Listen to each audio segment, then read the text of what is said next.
And I think that's, and there it is. Okay. And then it'll be processed by the city's web team and published on the board's webpage for public viewing. So I see that pretty much everybody is muted except for Howard. And so at this point, if we can mute everybody or everybody self-mute, there is a function on most people's either iPads, phones, or whatever computers to either raise a hand, or if you are actually on video, raise your hand, let us know if you have a question. You also have a Q&A and chat feature at the bottom of the screen. So if you have any questions or comments, or in some cases, we used it yesterday for people to let us know your contact information. If you want more information, you can put that in the chat. One thing that I learned, and Miles, maybe you can help me with this, is that at the end of the meeting, if you want to save the chat, some people were able to, Miles, and others were not, myself included. I had been made the host of yesterday's meeting and I couldn't find it. So somebody sent me the chat and I was able to send it out with the minutes from yesterday. But others can try that at the bottom of the chat feature. The very bottom next to where it says to, and then it will say host and panelists. There's a little smiley face, and then next to that 3 dots. You click on the 3-dot ellipsis, it will say save chat, and then it will save it to your computer if you're lucky. And then you can print it out for your, so you don't have to take copious notes. Miles, is that correct? Yes, he is nodding. Okay. All right. So I would like to welcome everyone. This is fabulous. We've got 15 people. I know we are going to have a couple of others. I'm not sure who's representing Beaverton School District. And maybe Miles, you know who that might be and recognize the name? I don't recognize anyone's name. Okay, so that person might still be joining us, as well as Claudia Steiner-Fricker, who's going to be here and talking and presenting about the 2-week readiness program presentation. What I'm going to do is, in the interest of time, just have everybody kind of do because we do have a lot of people that haven't been before. I'm going to call on you. Please tell me or tell us who you are and how you found out about us, actually. Mary Beth. My name is Mary Beth Robertson. I've lived in the Sexton Mountain area for 6 years, just 6 years. I learned about this through Bonnie and Sharon. Thank you for joining us. And I'm retired. Oh, I love that club. Okay, thank you. I'm going to go straight across the screen. Mark, you are up next. Mark Hokkanen. I'm representing Tualatin Hills Park and Rec District. I am the risk and contract manager for the Park District. Have been in the Sexton Mountain area for 25 plus years. My 3 boys went to Sexton Mountain, and actually I'm just on the other side of Hart. So technically I'm not in the NAC, but I'm very familiar with everything that goes on in this area. Yes, you are, and we appreciate all that you do with us. I will tell you, I have read your name multiple times in the 7 to 8 hours of videos I had to go through orientation for THPRD employment. So your risk management was stellar. All right. Thank you. And I bet you're glad the STIR Center is open, because you asked me that for the last 1.5 years. I know. I cannot tell you how happy I am. I am just really enjoying it. So thank you. Cate Arnold. Hi, I'm Cate Arnold. I'm here. I'm also just across Hart Road in West Beaverton. I'm active with my West Beaverton NAC, and I'm active with anything and everything that has to do with neighborhoods being ready for whatever comes our way. All right, great. Thanks for joining us. And Jaclyn Sisto-Lopez, who's going to be one of our presenters. Hello, everyone. My name is Jaclyn. I'm the Community Engagement Manager for Solve, which is a nonprofit. And I found out about this group because I was doing outreach for one of our grants that we have. So thank you so much for having me. Thanks for joining us. And SOLVE is an acronym. Yeah. Stop Well, Oregon Litter and Vandalism, isn't it? it used to be. Okay. Yes. So we added an E. So now we're just more of that action. But yes, when Okay. we found it, it was an acronym. Yeah. Okay. That ages me. That's Bonnie. okay. Bonnie, you're next.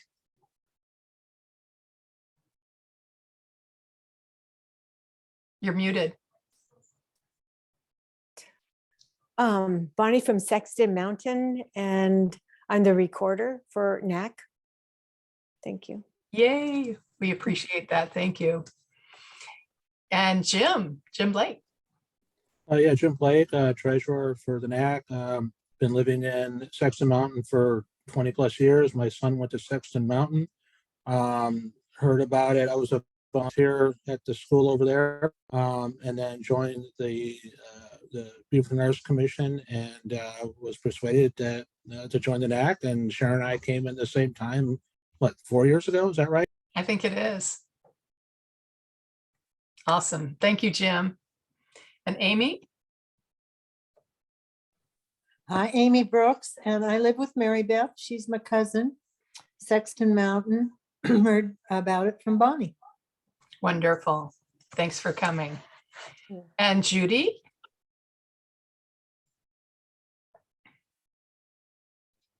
I'm visiting tonight because I'm very interested in Claudia's presentation about the Be 2 Weeks Ready. Wonderful. And Howard? Okay, hi, I'm Howard. I've been in Sexton Mountain for a little over, actually about 21 years now. And I am a friend of Bonnie's, and that's why I'm here. And I'm also concerned about preparedness. And so there you have it. That's And great. I reside in Sexton Mountain, if I didn't say that already. Sorry. Thank you for joining us. You're welcome. And Melinda? Yes, I have a bad cough tonight. So I'm from Cedar Hills Ready and working with the former Map Your Neighborhood program, or reinstituting that in Cedar Hills Homeowners Association. And I'm a CERT member also. Great. Thanks for coming. Now I see on the screen 2 Howards. I'm not sure if that's a function of dialing in twice or if there are 2 Howards here. It's the same, Howard. There is only one Howard. I have it on my screen and I have it on my phone. Okay. The reason why, because the screen on my phone is too small for me. Gotcha. Okay. Sorry about that. That's okay. No problem. All right, And thanks. Kevin? Hi, my name's Kevin. I'm a code enforcement officer for the city of Beaverton. I grew up in the Highland NAC actually, but just barely outside of the Sexton Mountain NAC. But Sexton Mountain is one of the NACs that I patrol and respond to code complaints for the city. I know Mr. Hokkanen there. I used to work at THPRD, did park patrol there for about 5 years. So, and like I said, I grew up in Beaverton. So I'm kind of a local born and raised. So glad to be here. Great. Thanks for being here. And I think Lincoln. Hi, I'm here from Cedar Hills Ready as well, and I'm interested in hearing Claudia's presentation. Thanks for having me. Thank you. All right.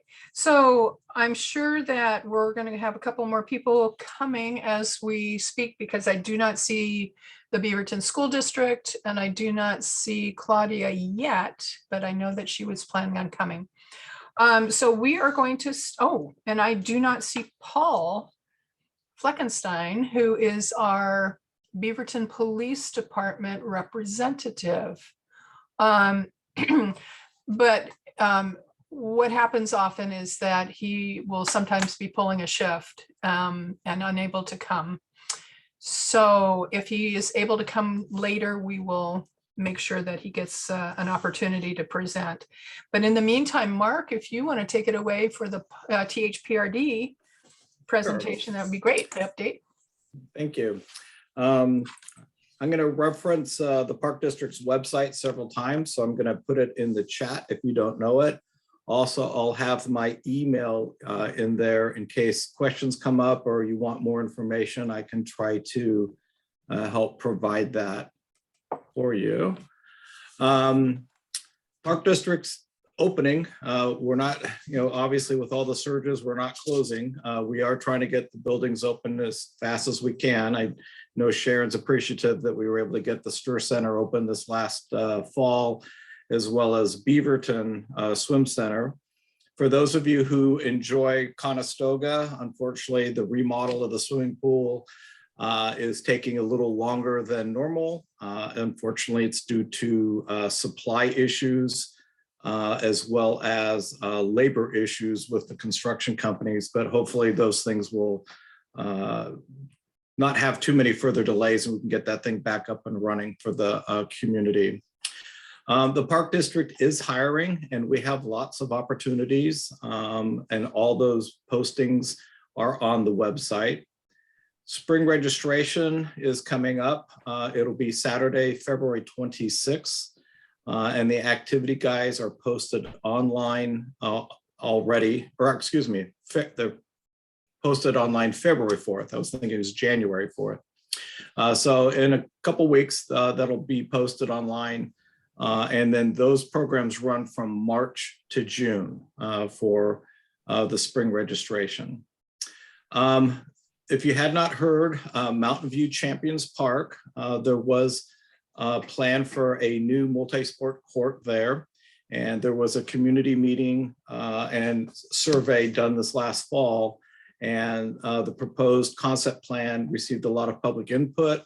And based on that input, they are deciding to go with a pickleball and futsal court combination. So there'll be several futsal pickleball courts in that one location. So if you'd like to see a concept plan, go onto the website and look at the project page, and that's under Mountain View Champions.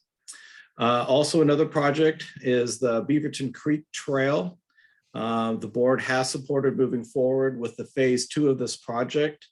It is expected to begin sometime here in 2022, and will include the preparation of construction documents, the right-of-way acquisitions, permitting, and also the trail construction, and more information can be found on our project website for that.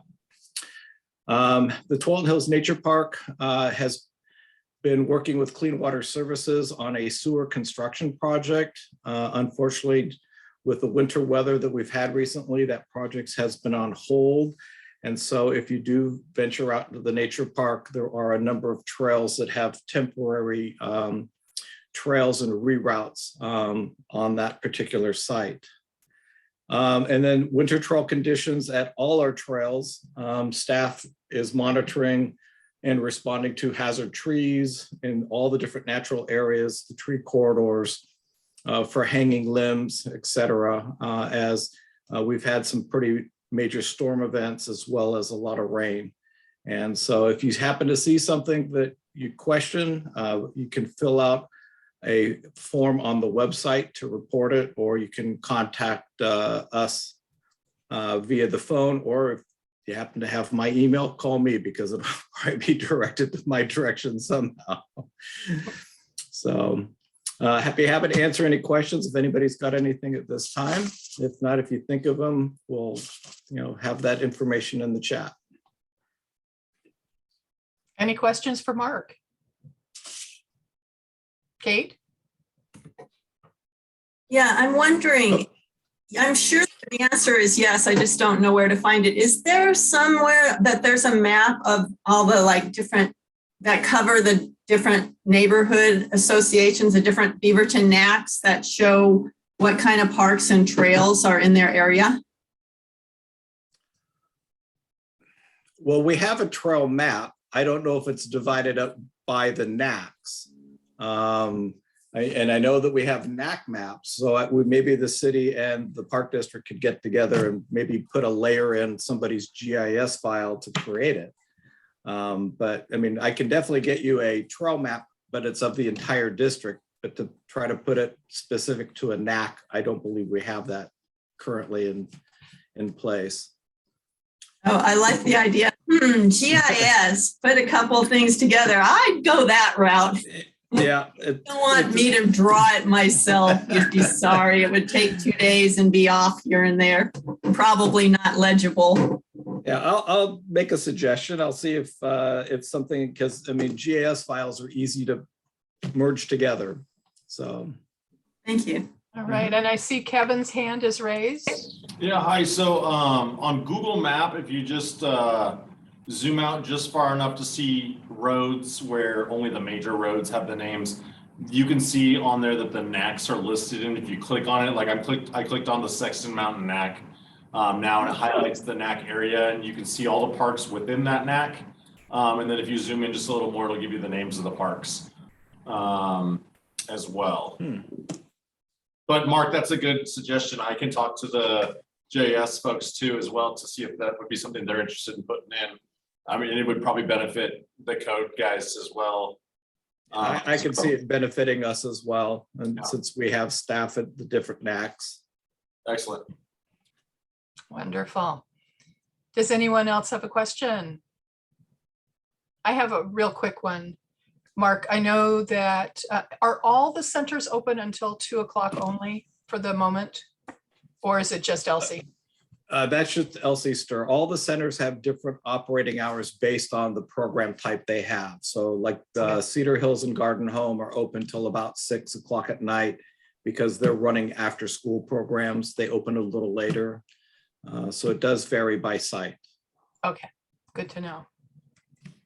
Thank you for your presentation. Before we go to Miles, I just want to ask Kevin, since you are representing the city code compliance, do you want to give any kind of update or report? Because I know Miles is going to give one for the city. Yeah. Sexton Mountain's a pretty low, a low issue area. Most of the stuff that we're seeing in the area is raised sidewalks and tree limbs overhanging roadways and sidewalks. So just be mindful to, trim your tree branches and all that kind of stuff, especially during the winter weather. That can be a bit of a hazard for vehicles passing by, trucks, that kind of stuff. If you have any questions on it, I put all my information in the chat box there that you can get a hold of me at. You can call me directly at that cell number there, or email me directly at that email address. Happy to come out and take a look at anything. We work Monday through Friday, 7 to 3:30. You can, like I said, you can reach us at any time there. If I'm not available, one of the other code guys can help you out. There's 3 of us on the team. So yeah, I'm available for any questions as well. That's great. And I know when you were talking about trees, I remember getting an email from Jared. I guess Jared Lane was potentially going to be working with Friends of Trees. Some collaborative efforts, I think, might be started. I know we've had both of them and in a Sexton Mountain NAC meeting, before COVID, actually. Okay. I'm not familiar with Friends of Trees. I'm only been at the city about a year now. I do know I'm familiar with Jared. I work with Jared quite a bit, but he hasn't mentioned Friends of Trees with me. I did get one email in the code box a while back about, I think, Friends of Trees coming through and planting trees, and somebody might have been upset that they were being, or felt like they were being forced to plant trees. I'm not sure what the situation was, and like I said, it was months ago. But if that is an issue and somebody has a question about it, they can always reach out. I'm happy to work with Jared on it, or whatever needs to happen. But Jared's somebody I can get in contact really easy. Great, thank you. Yeah. All right. And then we have Miles from the city who's going to give an update. Yeah, I've got a couple of updates from the group. Our utility billing online payment system is being updated. So what that means for you is if you're currently enrolled in auto pay for your water bill, You'll be required to resubmit saved payment methods beginning January 26th. So your current auto pay won't work after January 26th. You will need to visit beavertonoregon.gov/billing to log into this new system and resubmit your saved payment information to avoid late payments. You'll be on the lookout for communication from the city with instructions on how to re-enroll. It's not a scam, it's from the city. So no one's trying to steal your water bill money. And if you're not already on auto pay, we offer it as an option to make it quick and simple for automatic payments on your due date. Winter weather is here. I want to encourage everybody to stay safe by preparing now for extreme weather. It goes well with your Be Prepared presentation later today. But before a storm, be aware of storm watches, advisories, and warnings. You can sign up at www.publicalerts.org to get alerts on your phone for a region. Gather supplies like food, water, medications, pet supplies, flashlights, and batteries, and get your shopping done in advance. Dress in layers when you're outside and be careful on the roads. And then check in on your neighbors and ask a neighbor or a friend to check in on you. Keep everybody safe.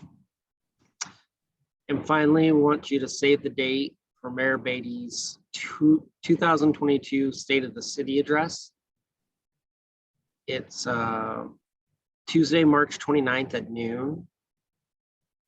Mayor Beatty will share Beaverton's recent accomplishments and highlight the city's upcoming priorities. It was going to be an in-person event, but with the current surge, it's going to be a virtual event.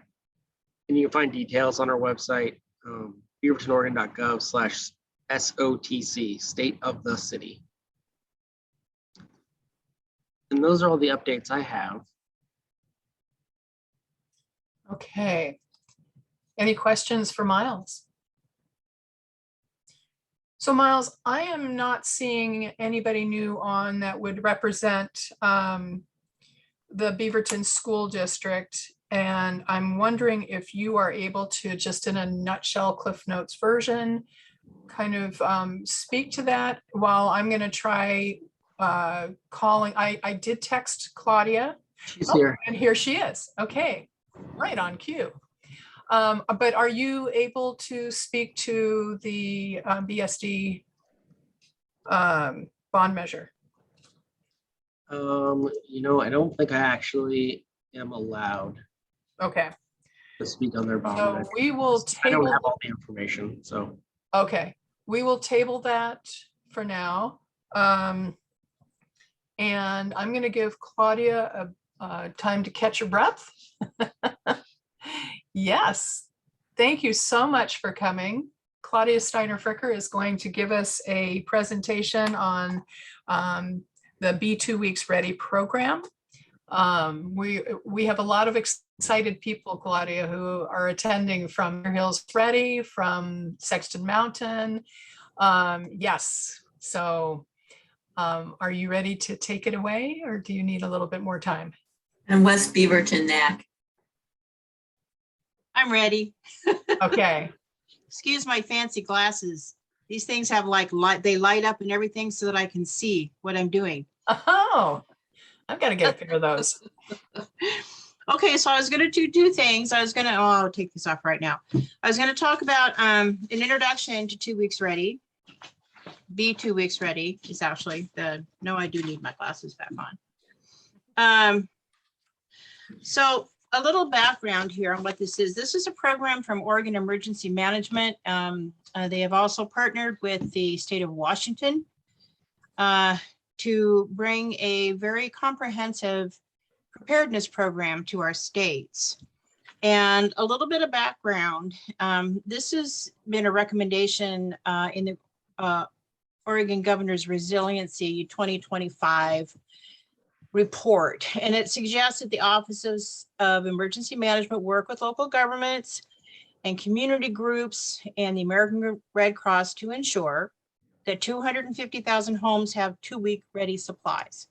And by 2 week ready supplies, that means that each household should have enough food, water, first aid, and all sorts of other supplies to be able to be self-sufficient for 2 weeks in a disaster.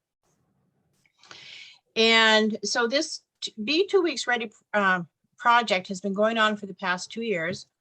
We were sidelined a bit with the pandemic, so our rollout is a bit delayed. It's set to roll out the end of this year. But what it is, it's more of a process of learning about your family's specific needs and a prescription on what you actually have to have, right? You know, when people participate in the program as an individual, as a family, or neighborhood, they will assess and better understand what their specific needs are. And the activities in the program are designed to be as equitable as possible with recommendations on adaptive strategies. For example, the goals of the new neighborhood preparedness program are to provide solutions for populations that have been previously invisible in the emergency preparedness space, and we certainly have those populations. Encouraging individuals with no prior interaction with emergency management to champion resilience effectively and actively. Encourage intersectionality between social networks. Encouraging non-English speakers to be program hosts. All of the materials are going to be produced in English and Russian and Spanish and Chinese, traditional Vietnamese. And what the program envisions way beyond the 72-hour window that FEMA used to say, well, you should have a 72-hour kit and you should be good to go. We know now that that's just not enough, especially where we live, and what our greatest threat to the Pacific Northwest being the Cascadia subduction zone earthquake, that we need to proactively think much farther than 72 hours.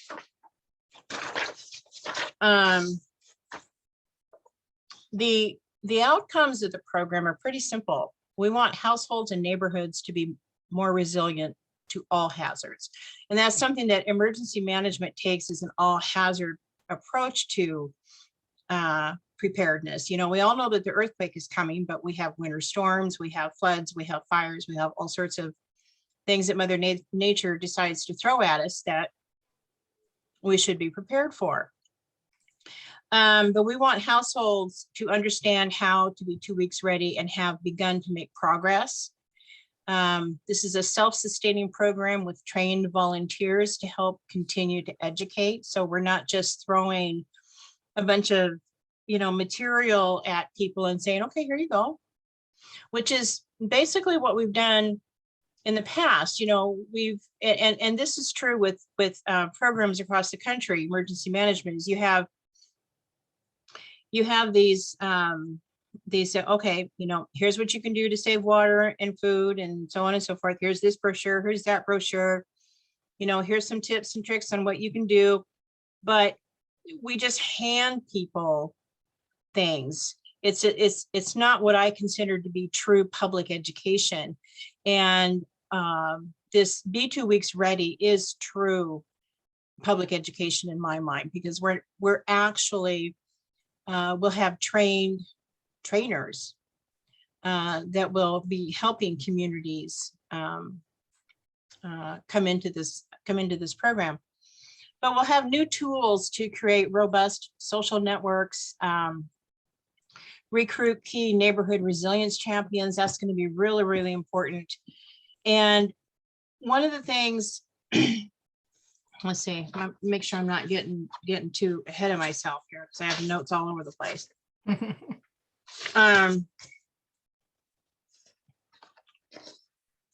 Okay. So basically, this is a very, very comprehensive program. And it's very activity-based for individuals, for families, and for neighborhoods. It's going to roll out the end of the year, and we will have trainers in place. I'm expecting to be one of those. But there are steps that we can take before the whole program is rolled out. And one of the things that emergency management is going to be doing, in fact, I have a meeting with Mike Muma and Renata tomorrow, is getting started on a needs assessment, citywide needs assessment.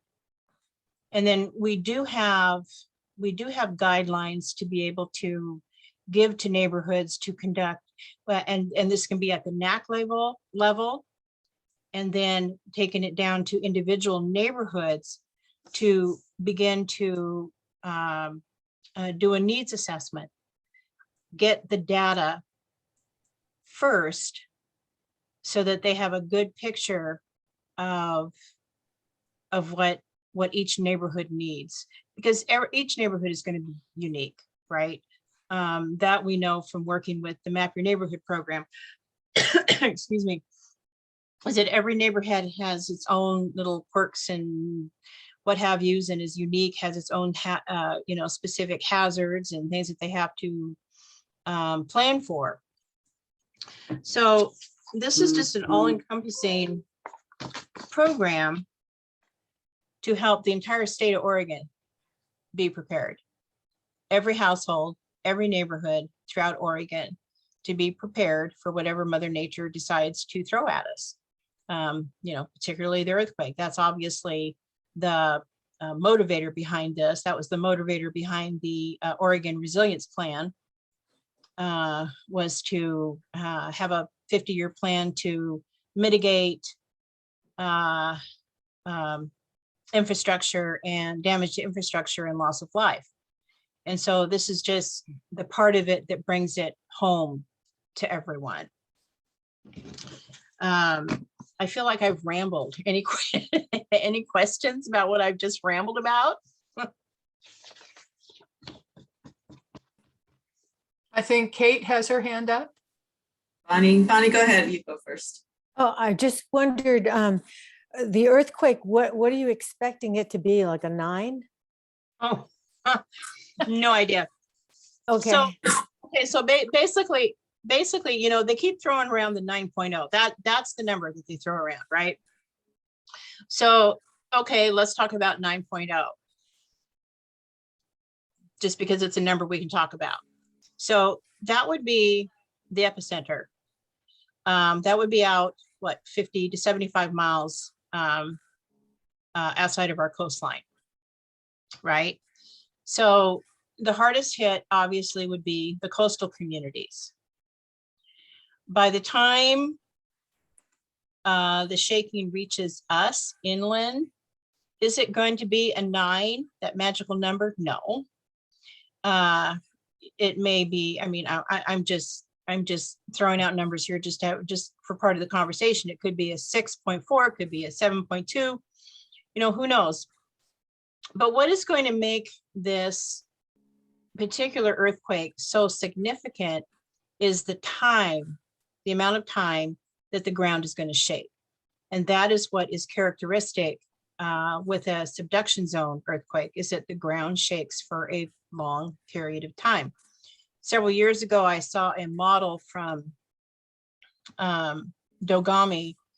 It was a computer model that showed, where it struck off the coast, and then, you picture tossing a pebble in a pond and the ripples, just keep going. And so that's what we saw, is the ripples, and the ripples coming further and further and going inland. And of course, as the ripples get inland, they're getting bigger, but it just keeps spreading and it just keeps spreading. That model had the shaking at 7 minutes. So that's why this is a significant threat. It's not, a 30-second earthquake. It's not the spring break quake. It's an earthquake that, unless we take substantive measures to mitigate against, it's going to cause a lot of damage. I mean, either way, it's going to cause a lot of damage. So the question kind of comes down to each and every one of us is, what can we do for ourselves, for our family, for our neighbors, to be as self-sustaining as possible?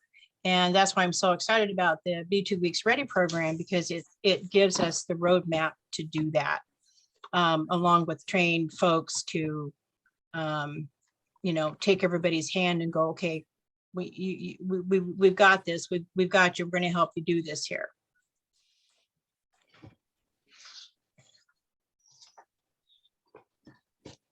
Jim. Yeah, as someone who was in a brief 30-second, a little bit more than that, but the Loma Prieta down in San Francisco in the early 90s, 7 minutes is incomprehensible. I can't even imagine that earthquake. 30 seconds has seemed like 10 minutes, but yeah, we left out that it didn't go, but that was not a deep earthquake, so it was closer where we are. So I mean, these things are all variable. I mean, yeah, we're further away from what would be the epicenter and what we would get in the shock waves, but the sheer length of time is what is sobering. Yeah, it really is. And don't quote me on the 7. That again, that was just a model from Dogami that we got to see, and we all kind of huddled and go, should we like show people this? And we all decided no. It was too The scary. low side is 8.5, so 9's not that far away. And the 8.5, I forget the exact numbers. I want to say they're like, what, like 30, 1 in 3, something like that, of it happening in the next 50 years, something like that. Or I might be a little bit more. And then, yeah, because then I think it was like 38%. And then the chance of it being that over that level into the 9, and it can go up to a 9.4. And by the way, every number notch it goes up, it's like, it's not a straight line in force. It's a logarithmic line as to how much more intense the shakes get with the magnitude. So that to like 9.4, it was like another 7 to 12% chance of it happening. So if you just added them up, it's like about 45% chance of it occurring in the next 50 years. But again, it's the next 50 years. So it could be tomorrow or it could be 50 years from now. But the problem is the probability of it occurring. And especially now, I mean, it's something I'm really concerned about, because I'm thinking, you know, at this age in my life after serving and my body's crapping out, it's like 2 things. I'm going to be really funny and then I'll be quiet. So I served as your city councilor, and here's one of the things I got. And you know what it is? It is absolutely perfect for if that Cascadia subduction zone right now with me, where I am and where my neighborhood is and what I think it's going to be like here, and the likelihood of me being hurt more than people dying is people being injured from things flying at them. And so you're in this disaster. You can't get anywhere. All your infrastructure's gone. Electric systems are down, the roads, you can't pass roads. You don't have anything coming for you. And you've been injured by an earthquake. And I mean, I'm talking, you know, glass shards. Just look around you and think, wow, if everything started shaking and sliding back and forth for 7 minutes, what would this be like for me? And so I have this. This is my thing. I can take it like this, put it up against my piano, put myself against the wall, and I'm going to be gone instantly. I don't have to deal with that quake. Thank you, Beaverton.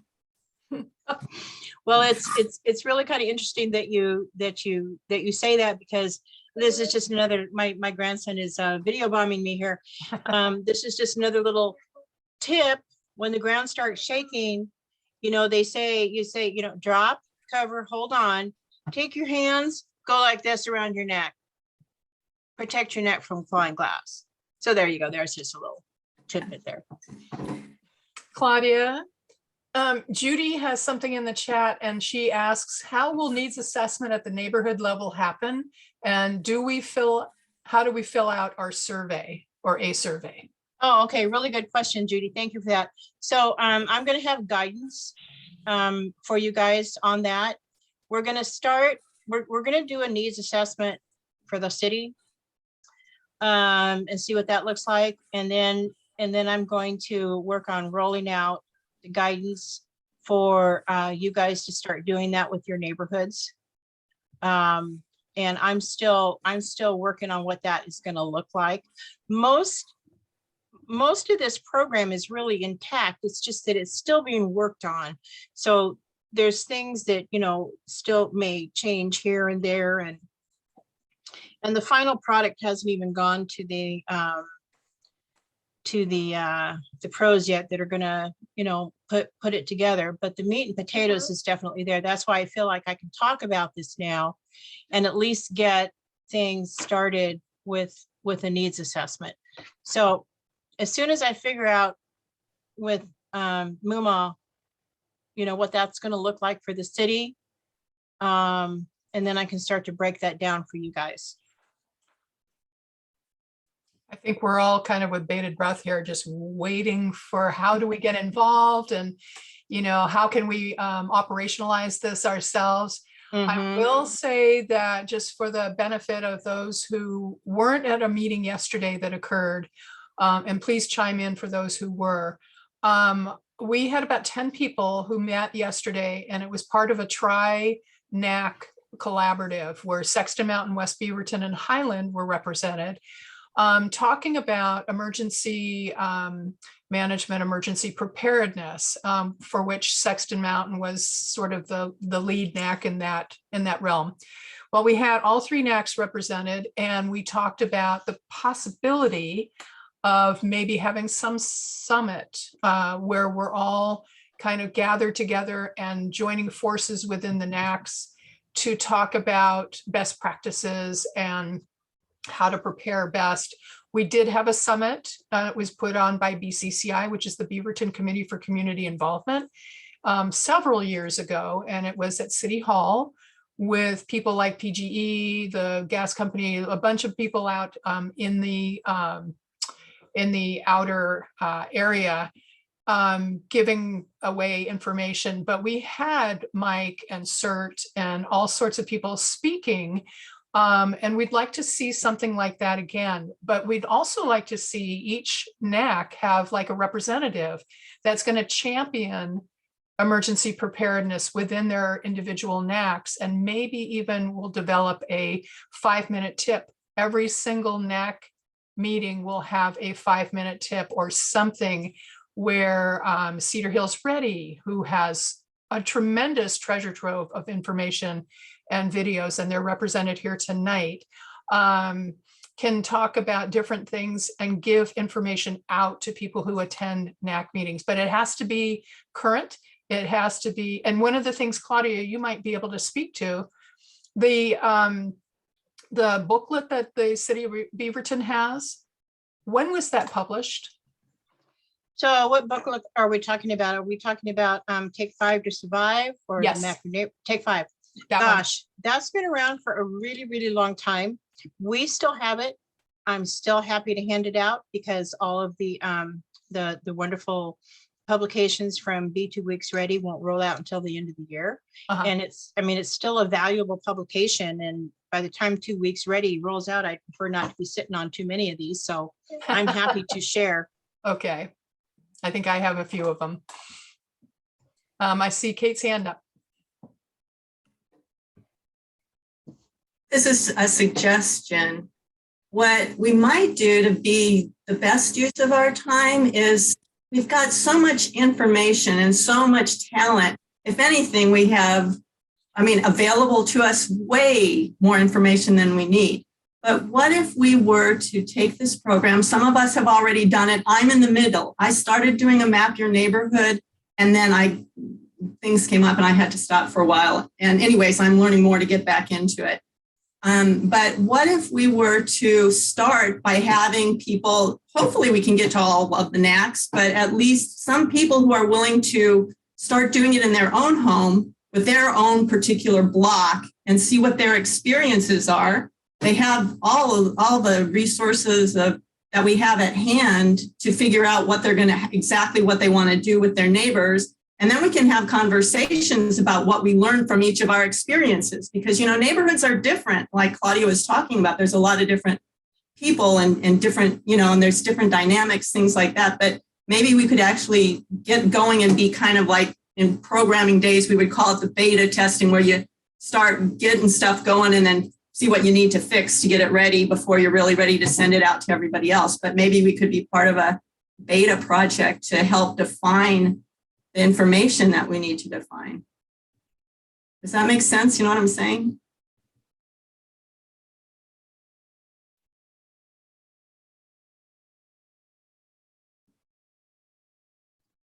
Okay, sorry.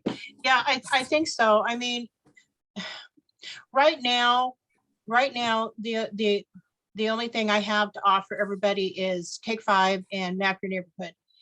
And until we have the rest of this rolled out, I would say, oh my gosh, anybody wants to do map your neighborhood and so on and so forth, we continue with that because that's what we have.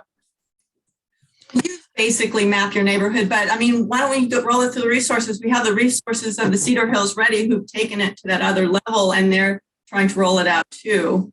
Again, maybe we can, you keep doing what you're doing. I mean, you don't now, because that would just double your work. If right now you need to start training everybody and rolling out a bunch of materials, that's going to take up a lot of your time.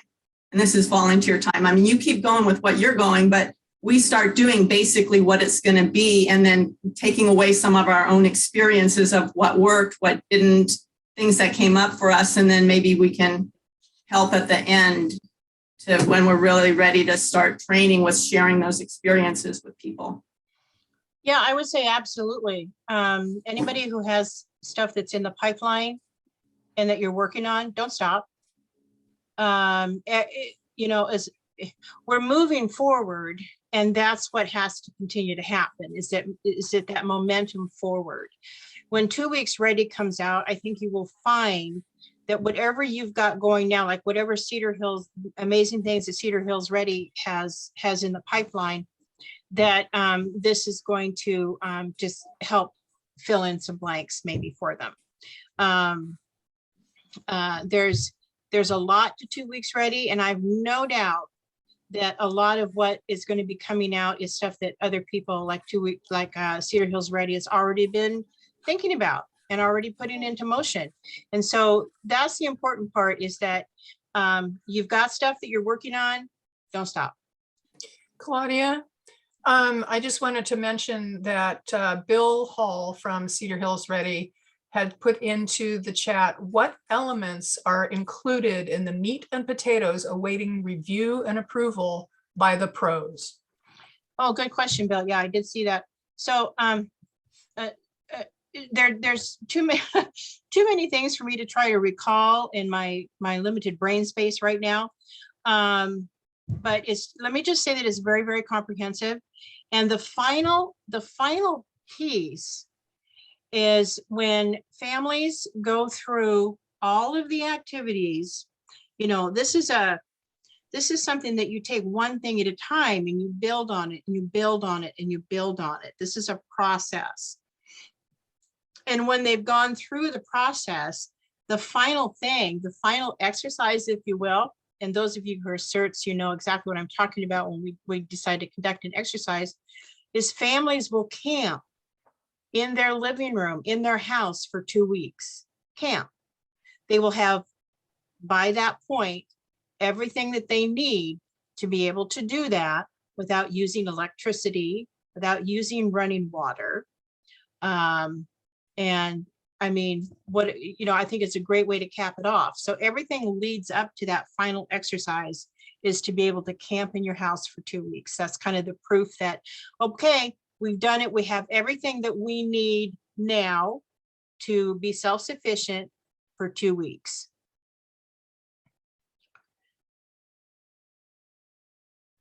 And I see Melinda. I see Bonnie has her hand up, and then Melinda has a chat. Mm-hmm. Bonnie? Okay, so I remember after the big 81 earthquake, everyone in the city had to have their foundation checked. Are we going to be doing anything like that? Because I don't know this area. I'm from sand, and I know liquefaction. We're on clay, and I'm on a cliff. You know, part of me is attached to the street, and the other is standing on 2 stories of poles. And I don't know, in San Francisco, if you want to build, you have to have inspectors and you build for the earthquake. I don't know, did we do that here? Because I just got here like 5 years ago. So do we do this here? Unless you're in Foster City and you're sinking. Yeah. Yeah, I mean, I think it's been an awfully slow process. I mean, in 1974, the state said, okay, new homes being built going forward need to be bolted to the foundation. You know, prior to that, they hadn't thought of that. So, and then, you know, you think about how many homes actually, you know, rushed out and made sure that that was happening. I mean, it's like new construction, I'm assuming after 1974 had to have those seismic upgrades. You know, there's no question that there's still a lot to be done. And let's see, Melinda, to your question, as we work through neighborhoods with Map Your Neighborhood in Cedar Hills, make a way to upload info into Claudia's program as assessment information. I'm really glad you bring that up. It's really important for emergency management that we track neighborhoods that are in the Map Your Neighborhood program. We need to know which neighborhoods are working the program. And the simple reason is when things go sideways and we have limited resources coming out of the EOC, that's the Emergency Operations Command, we need to know which neighborhoods are going to be self-sufficient so that we can direct resources to the ones that aren't. So that being able to have that data is really, really important to us. Mm-hmm. And I suppose that's something that, offline that maybe we should talk about. So I'm wondering, I think Claudia, before you got on to this, we had talked about GIS and the use of their services in different things of overlaying maps and things. And I remember when I joined CERT back in the days of TED, and I was on CERT team number 5 before they became color coded. Mm-hmm. It was a huge issue to approach the city and GIS to be able to know where all of the CERT team members were and all of that. Is that something that can be utilized through the city to put all that in place? Oh, yes, I have no doubt that we can't get that figured out. Mm-hmm. Okay. Mm-hmm. I mean, right now, Mike and I are just talking about a big, huge city map with pins in all the neighborhoods that are in Map Your Neighborhood. I mean, that works, Yeah, right? it does. But having that data is really, really important, because when we're faced with very, very limited resources, knowing where we can send resources is really critical.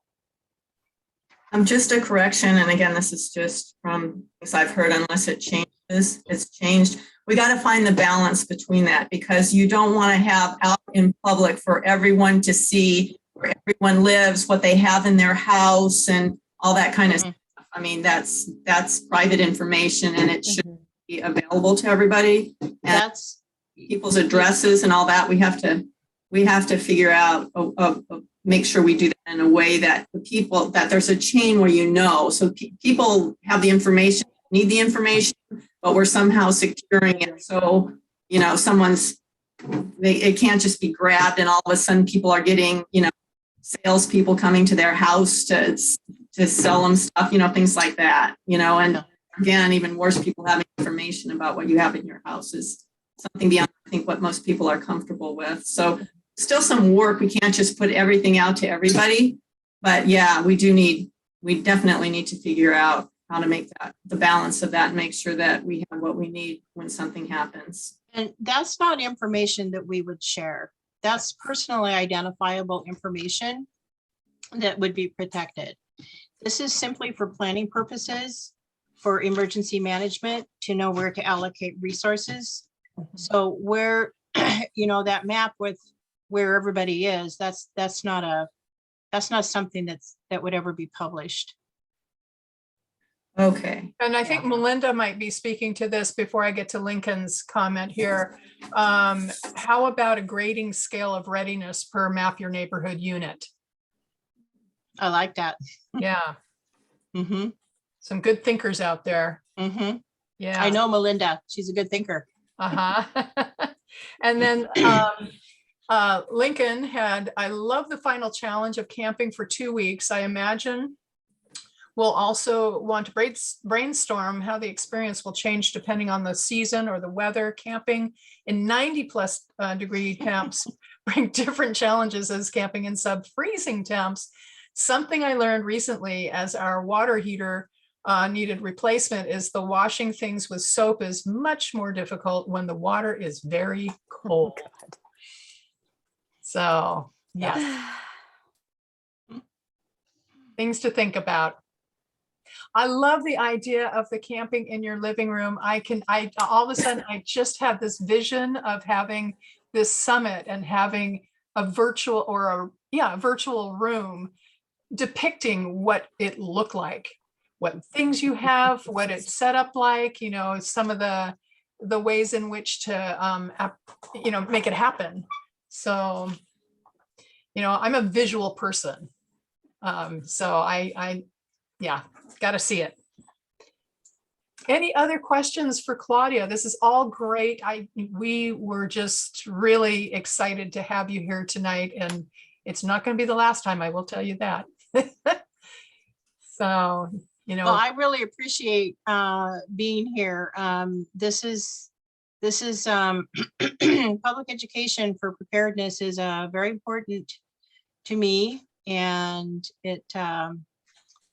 and I'm just very, very excited now that we have something so tangible with this Be 2 Weeks Ready program, and the people that have really put in the work to make that happen, because it's on a scale that, you know, I've just, you know, dreamt about being able to do, and enough people have come together to make it happen. It's pretty cool.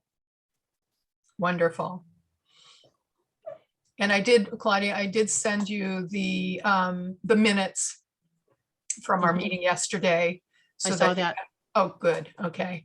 Oh, there he is again. So, other questions? This has been a really good conversation, really good thought-provoking ideas and how to go forward and make this, you know, kind of the next steps. All right. Claudia, thank you so much for being here. And I'll get in touch with you about kind of the gist of what happened yesterday and some discussion points as well. That was good. Thanks everybody for having me. Good to see everybody. Thank you so much. Thank you. Okay. And please feel free, Claudia, if you want, if you can, to stick around. The next presentation is going to be Jaclyn talking about Solve. And I think she's there. She is. I would absolutely love to. And my apologies to Jaclyn, because that's a very important topic. I have a grandson I need to get into bed. There Hi. he is. So on that note, I wish you all a good evening. Get that little dinosaur to bed. Take care. Good night. All right, Jaclyn. All right. I'm going to share a short presentation. So bear with me while I get this all situated. Awesome. So again, my name is Jaclyn Sisto-Lopez. I'm the Community Engagement Manager for Solve. So Solve restores and preserves Oregon's environment by mobilizing the power of volunteers and partners with the generosity of donors. Across the state, we bring diverse communities together to improve the health and safety of our neighborhoods and natural areas, which include our coasts, rivers, parks, and forests. And our mission is simple: to bring Oregonians together to improve our environment and build a legacy of stewardship. So a history of Solve. We are founded in 1969 by Governor Tom McCall. And like this was mentioned earlier, it originally was an acronym. It stood for Stop Litter and Vandalism.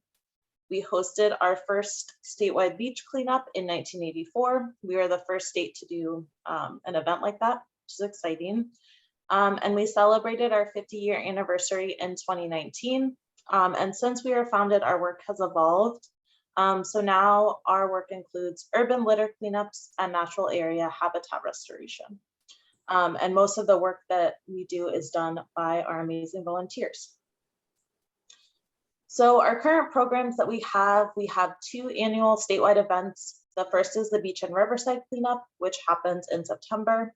Then we have our Oregon Spring cleanup, which happens in April around Earth Day. We have volunteer-led events that happen all throughout the year, throughout the state of Oregon, under the program Project Oregon. as well as within the city of Portland. The program is called Detrash Portland. We also have an Adopt a River and an Adopt a Beach program. We also do education. So we have a youth service learning program called Growing a Greener Generation. We also do tabling at events and outreach presentations like I'm doing now. And our Portland-based events, we also have an annual Pick It Up Portland Day, and then also a monthly Downtown Cleanup Day. So this is just a look at who we are today. Our work has evolved definitely with COVID and the pandemic. So we're doing something in Portland currently called urgent need cleanups. And so those are run by Solve staff, and they deal with areas that have larger amounts of trash, like illegal dump sites. Those pictures, you can see the before and after. In 2021, we had over 25,000 total volunteers, and we collected a lot of trash, and most of that was due to that program.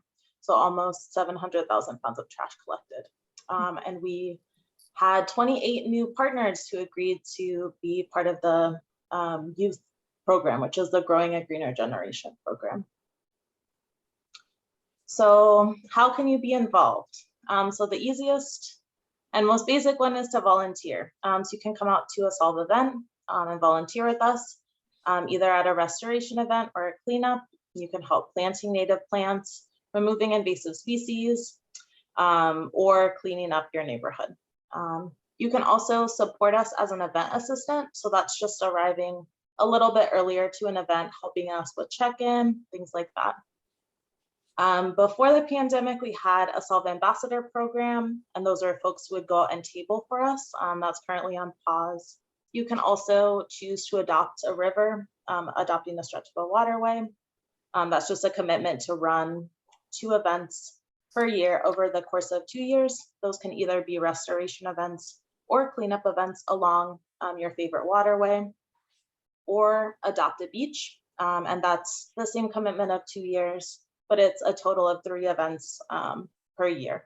And that's along your favorite stretch of the beach. I'll talk about this in a second, but becoming an event leader and running your own event is also a great way to be involved. And of course, supporting us financially, one-time donations. You can do ongoing monthly donations. We also do a program called Out of Office into Nature, which is for corporate groups. So if you want us to arrange that experience for you, we can.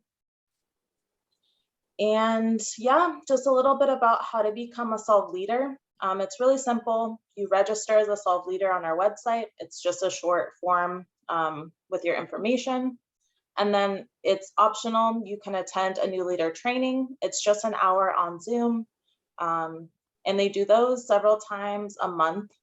And so you can either take that training, it's just going over the website, how to register an event, things to think about when you're planning an event, or when you register as a leader on the website, all those resources will be available to you through the leader portal. So it's optional, but it's great to be able to connect with my coworker, Emily. She's really kind. And next, you pick a location for your cleanup or your restoration project. And then you plan disposal and property permission. You post your event to the website. It can either be a public event or a private event. You order your supplies. Solve provides things like litter grabbers, vests, reusable gloves, bags, signs, waivers, sharps containers if you need them and are trained. And you can pick them up from our downtown Portland office. And yeah, then you recruit your volunteers, and you can also apply after your event for the small grant reimbursement, which I'll talk about now. So we actually, the reason why I reached out, we have a Metro disposal grant, and it's an awesome opportunity if it was a barrier. The cost of running an event, the disposal obviously adds up if you want to do a big event. Things like ordering a dumpster, going to the transfer station, or having the trash picked up by a service like 1-800-GOT-JUNK. Those are all things that we will reimburse as long as the event takes place within the boundaries of this map. And the event has to happen before June 30th of this year. And yeah, you can visit our website for more information about that, seeing that map. And then we just encourage you to talk to your community event coordinator, Emily, before each event to make sure she can support you finding the best method of disposal, things like that. And if fronting the money is a really big issue, we can definitely talk about finding ways that SOLVE can support you with doing that. Obviously, if you're having a really big event, a dumpster can add up. So yeah, that's something that you can always discuss with my coworker, Emily. I talked about this a little bit, just about the Adopt a River program. Again, the commitment is 2 events per year over the course of 2 years, and any type of waterway, a river, a stream, a lake. Those are the things that SOLVE provides: free cleanup supplies, the same small grants. It's $50 reimbursement per event. And yeah, free training resources and support.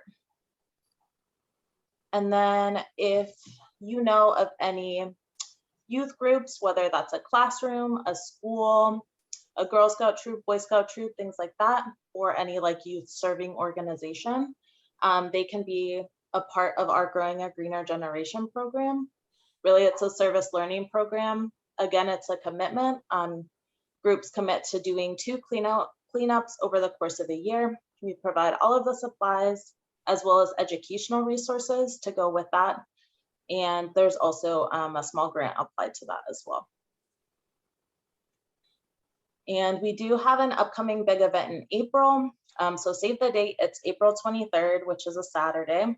But we'll be having events running the week before and the week after as well. And we are looking for volunteer leaders to host events. This can be anywhere throughout the state. It doesn't have to be along the coast. It could be anywhere that you want. And it is an annual event that is celebrating Earth Day. And so I'll end with a quick quote by Governor Tom McCall. "Heroes are not giant statues framed against a red sky. They are people who say, this is my community and it is my responsibility to make it better."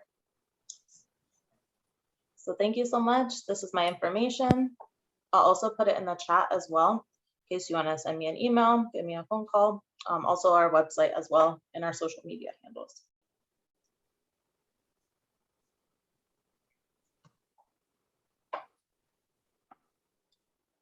Jaclyn, thank you. Wonderful presentation. Does anybody have any comments or questions for Jaclyn? I mean, I know that there have been, I know in particular, Highland NAC has been very good about doing cleanups, and some other of the NACs as well. And we had a naturalist in the THPRD that used to come out, and some of the folks would come out and with the wetlands, not so much the rivers and the beaches, but the wetlands, and do cleanups there.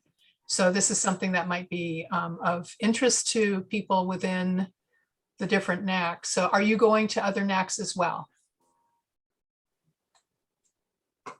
I'm more than happy to visit other NACs if they would like me to. I think I emailed all of them, at least with the information that was on the website. So yeah, hopefully y'all received an email from me. If Okay, not, good. you can always email. Yeah. Good. And I see Cate has her hand up. Yeah, I do. About the Adopt a River program, are you adopting like as part of the Tualatin River or something like that? I'm just wondering, like, what is the Tualatin River already adopted, and how do we know what waterways around us are what? Of course, yeah. So yes, not the whole river. That would be very intimidating. Yeah, so just the stretch can be as big or as small as you feel like you can care for or host events for. I'll drop the link in the chat. There is on our website on the Adopt a River page, you can see all of the adoptions that already are existing. And yeah, so you can see, but what I will say is that a lot of the adoptions that exist now, their 2 years is coming up, and so they'll be expiring. So if there's an area that you're like, wow, I really want that, yeah, you can always keep checking the website to see if it becomes available. But yes, we've got lots of available space. Let me find this link really quick. Other questions? I mean, I remember SOLVE when it was the acronym, and it's been around, like you said, since '69. So what a wonderful gift it is. Yeah, of course, we have a long history. It's really great to hear everyone's connection. If they say like, oh, when I was a kid, I went and did the beach cleanup, or I feel like every time I present, there's just like a really, really rich history that SOLVE has in community. So it's cool to be a part of it. Absolutely. More questions? We're going to get done early tonight. All right. Well, thank you so much, Jaclyn. It's a pleasure to have you tonight. Of course. Thank you so much for having me. Thank you, everyone. And please, again, just making sure that everybody who's on can save the chat, because Jaclyn has put in her contact information, the website, her email address, and her phone number as well. So before we're done, and I'll keep this open for a few minutes before we actually leave the meeting officially, so that people can save the chat. Okay. And then we have Bonnie with minutes and Jim with the treasurer's report as part of our NAC business. Bonnie, you want to go first?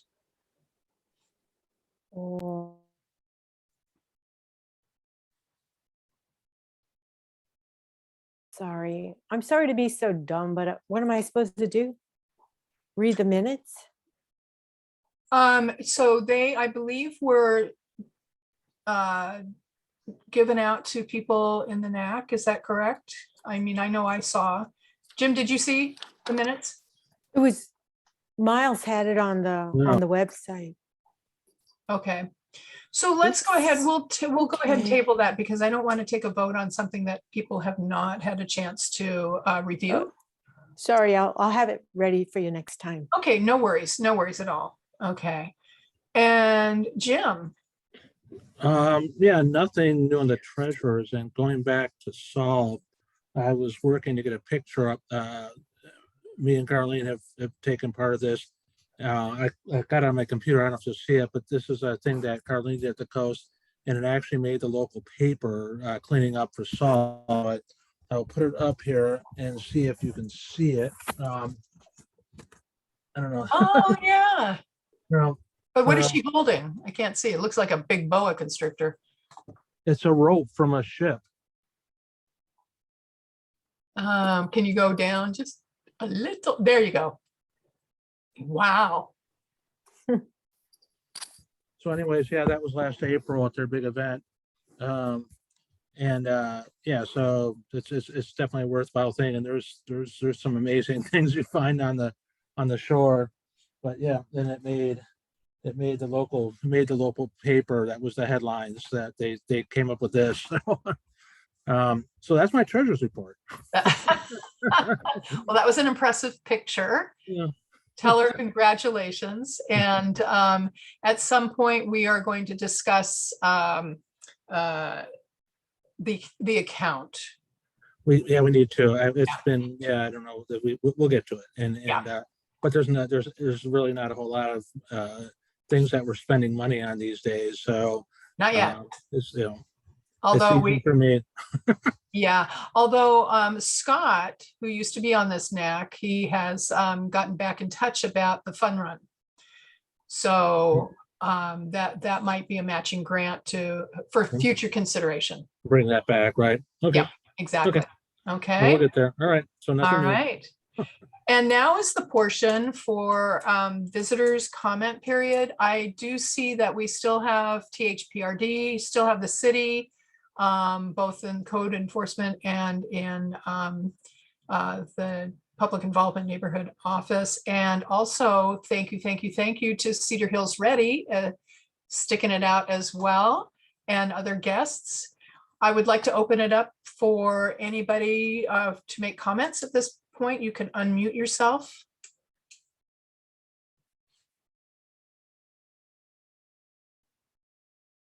Seeing none. This might be a record. Should we stand for adjournment here? Make a movement for adjournment. Okay.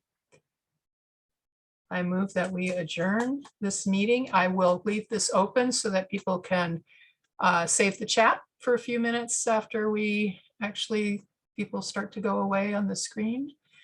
Miles, do you have any other, Miles and Mark? And Kevin, who I see your name, but I don't see you. Nothing else? There you are. Are you really in an office? Actually, yes, I am. I'm at the city right now. I was actually on PTO today and came in for the meeting, so. Oh, okay. Yeah, I'm at in our conference room here at the city. Okay, awesome. Jim? Yeah, actually, we did not have a police report, but found out that we have in our neighborhood, there are mailboxes on the corner for like, half a dozen or so people. Ours was broken in for the third time, the mailbox, all of them, for the third time in a calendar year.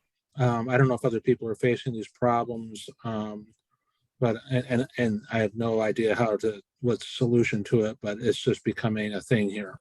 Okay, you have one of those community boxes. Right. All right, so we in our neighborhood had the same problem, and I met with the supervisor of the Aloha station, which is our post office. And he had said, well, you can, as a neighborhood, take up a collection. It will cost you money out of pocket to get a more target hardened, set of mailboxes around the community style. We did not choose to do that. We got broken into several of them along our street, just the one time so far, knock on wood. But that was his solution. And I cannot remember what the out-of-pocket expense was. It was a few $100s, as I recall. And I'm trying to remember if it was Mailbox Solution or what the name of the company was.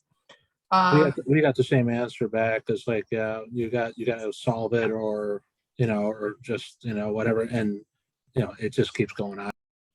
And I'm not sure what's better about that product that they were suggesting, because I've not seen it myself.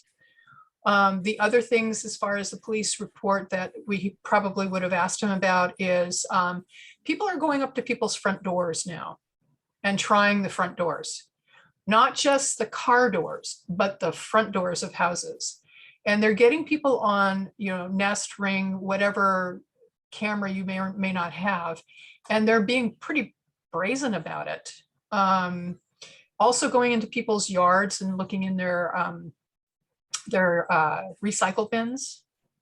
So not just out on the curb, but, going in behind their gates and stuff.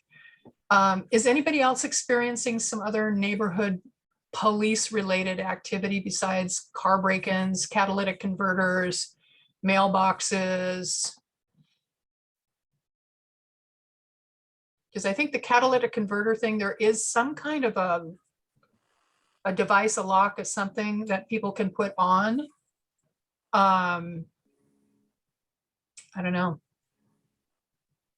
Yeah, we haven't had that in our neighborhood. My sister-in-law lives over in Northeast, and that's just an epidemic over there.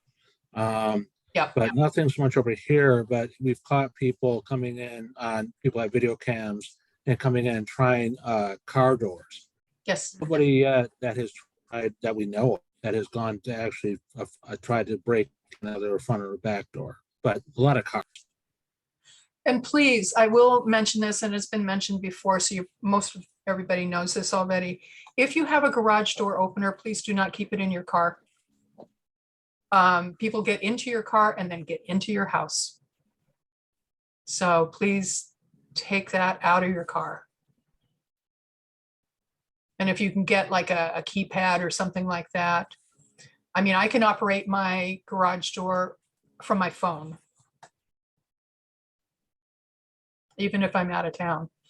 So I was going to ask Kevin, from code enforcement, are there things that you can contribute to this conversation that you are seeing as recurring problems, even from a code enforcement or crime? No, not really. There's not a lot that we as code enforcement can do for criminal activity. We refer you to the Beaverton Police Department.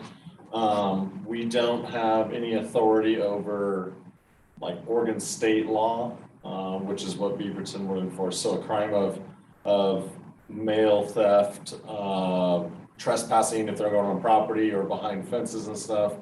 That's all police related.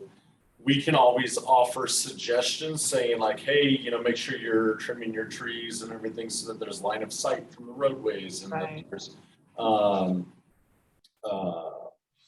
yeah, if you have line of sight from the roadways or sidewalks or side yards. So, I mean, a lot of people like privacy, and I understand that, I get that, but at the same time, there's a lot of safety stuff that goes on with the type. I mean, just 2 years ago, my own truck was, I was silly enough to leave it unlocked overnight, and my truck got broken into.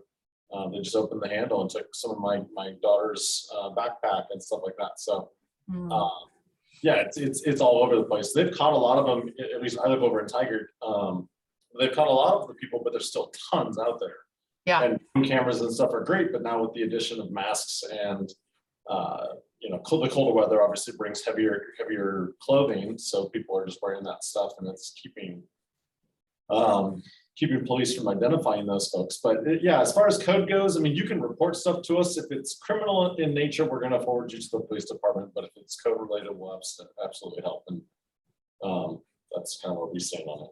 Okay, great. And Mark, from the standpoint of THPRD, I think are the patrols out until what, 10 o'clock at night? Currently, it's 10 o'clock on most nights, especially on the heavy nights on, say the weekends and Friday. And then that usually extends as the weather gets better into the summer to midnight. So, yeah, so they'll usually be out until midnight in the summer months. So they are patrolling. They have 2 cars out. So it's just a matter of calling Park Patrol, that specific number, in order to get a hold of somebody if they see something. But they also coordinate with the City of Beaverton Police Department. So they're on the 1-800, or not 1-800, the 800 megahertz radios with the city, and respond to those calls as well. Do you happen to have that number that you can put into the chat? I used to have a magnet for my refrigerator that had it on there. Yeah, Mark, I can put it in. I remember. Okay. Oh, awesome. You remember it. I don't. I got it somewhere on the speed dial, I'm sure. That's great. Covering for each other. Cate, did you have we contact parks for stuff often. We'll get people complaining about things in the parks, and we, as city, we won't step over unless Park Patrol or THPRD requests that assistance from us, but we do get calls related to the park, so we just forward it to them. So yeah, I still have that number. Have there been ongoing problems with power line trails? Not that I've seen, at least for me, but maybe Mark can share more with that for THPRD. What problems are you referring to? Are you referring to the people riding their motorcycles and cars up, or? Oh, really? Oh. Well, there's lots of things people don't hear about. Sometimes, or are we talking about dogs off leash? I mean, those are usually the 2 big ones. Yeah, I think it was mostly animals, and yeah. So. Yeah. You track the coyotes going through the power line. We don't track the coyotes, unfortunately. They are protected species somewhat, so there's not much we can do about that. I did have a question, if it's okay, for Kevin. Kevin, if there was one thing that if people understood about code violations that would be really helpful, what would you share as your first thing for people to know? It really depends. I mean, we have a wide range of stuff that we can help with or enforce. People will call in for any reason to report a code violation or what they think is a code violation, and that's fine. What we get a lot of is is the back and forth between neighbors.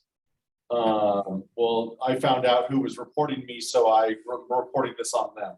And I mean, hey, it keeps us employed, but yeah, I mean, if there's anything that you feel as a citizen or that you have questions about, just call and ask. I mean, that's all we really want to do is call and ask.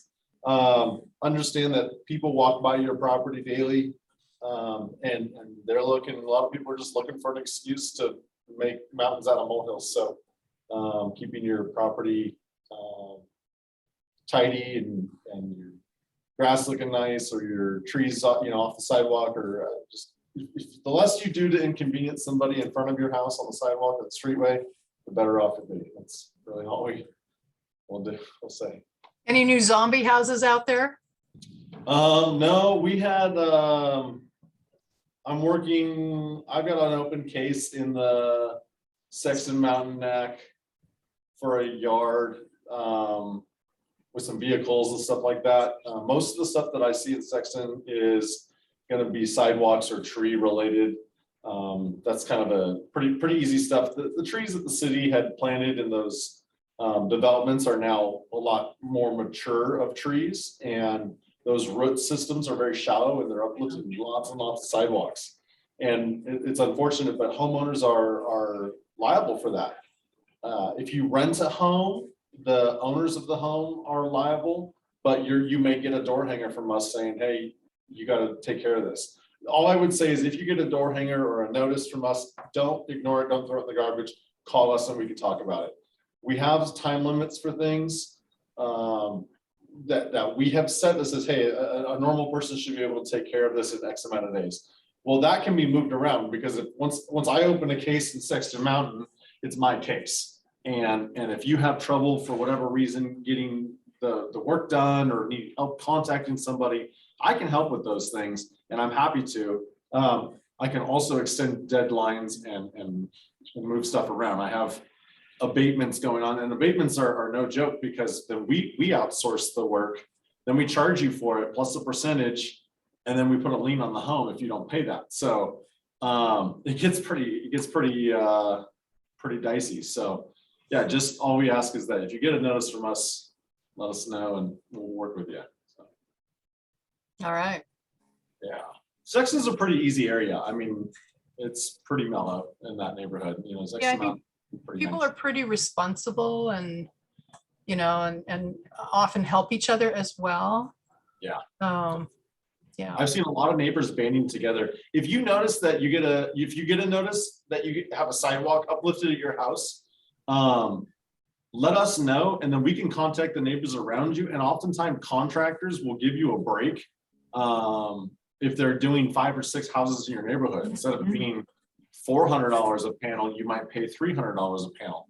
I can't obviously make that work or make that happen, but a lot of contractors will give those breaks if they're doing 4 or 5 houses in a neighborhood.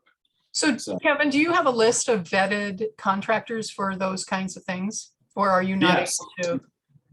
No, we have a list of contractors. I think it's about 12 or 13 different contractors that are in good standing with the city. Now, these are contractors that are, like I said, just in good standing. They have a valid business license and insurance.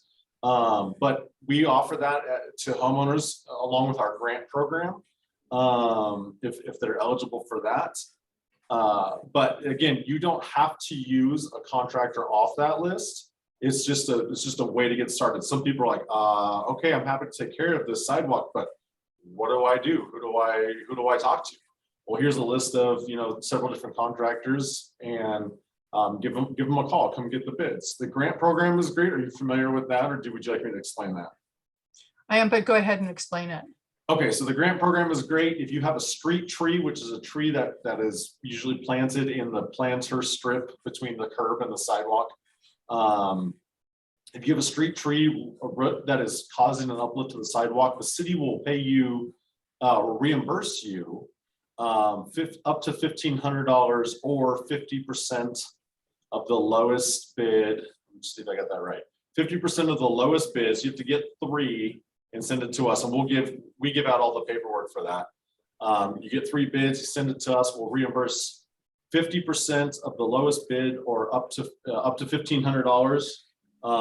Or if the total cost of the project is less than the lowest bid, then we'll reimburse 50% of that. So yeah, 1,500 is the max you can get back. If you have to remove a tree, we can usually roll that into the cost. Still won't exceed $1,500, but if there's a additional tree cost in there, if you have to remove a tree or replant or trim something, we can work with homeowners on that as well. So I want to testify to that. I want to testify that we live in a cul-de-sac, and we had a number of trees like that, mature trees that are lifting up. We had like 3 or 4 people and come in, and they gave a lower bid because you're doing multiple work. Also went back to the city to get the lower bid on what they would reimburse, and all of a sudden their prices went down. And we ended up getting it wasn't a fantastic deal, but it was better than it started off with once we started working with the city. Good to know. Is there also, Kevin, if I don't have it on my cul-de-sac, but if a cul-de-sac or people were to have uplifted sidewalks, while you're waiting in the process of getting bids and all of that, is there a mitigation that you can do to escape any kind of injury potential by not caulking, but just doing a filler? No. So patching, it's called patching. Patching. That's the word I was looking for.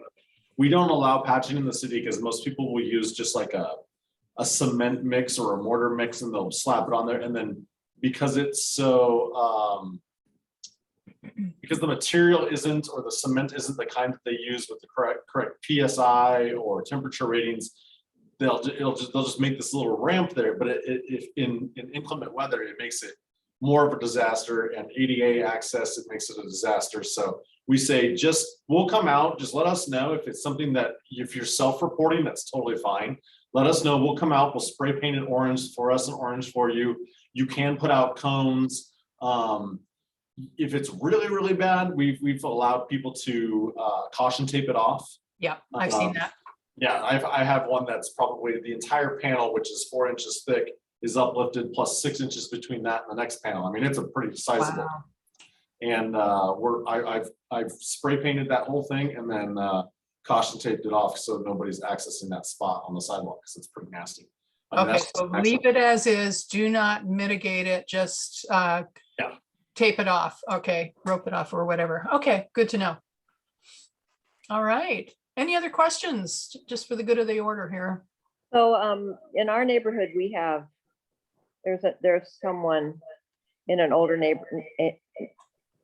area that has it raised like that. Are we supposed to go up to that person and tell them they need to fix that raised sidewalk? It's raised because there's a root underneath it. Right. You're welcome to contact. I'm sorry, go ahead. How are we supposed to handle that as citizens? Just contact us. If you feel comfortable talking to the homeowner, you can. I mean, I can't say, yeah, go talk to them, or no, don't. It's up to you as a citizen if you choose to talk to that person. But you can report it to us. You can report it through the website, or my contact information is in the chat box. You can report it to me. I'm happy to just give me an address, and I'll take care of the rest. And it's pretty easy. I do want people to know that anything that's submitted to us is kept anonymous. The only time that something is no longer or can become no longer anonymous is if it goes to court and then it's somehow brought into the discovery on the case. Now we've had a couple of cases go to court, but never have we had anything that we've had to give up a reporting party information. So, but everything's kept anonymous. So if you want your neighbor to fix something, let us know. We're happy to go talk to them for you. We just say, hey, it was reported. This is what you got to do. Thank you. Yeah. So Mary Beth, do you see Kevin's contact information? It was the second part in the chat. Picture of it. Oh, awesome. Okay. You're like me. Take pictures of stuff there. Yeah. Okay. All right. Thank you. Any other information, comments, questions before we close out? Okay, and I'm going to pull my cursor down here. I'm going to go ahead and save the chat and hope that this time, Miles, hopefully it works this time. I don't know. It says chat saved, so. All right.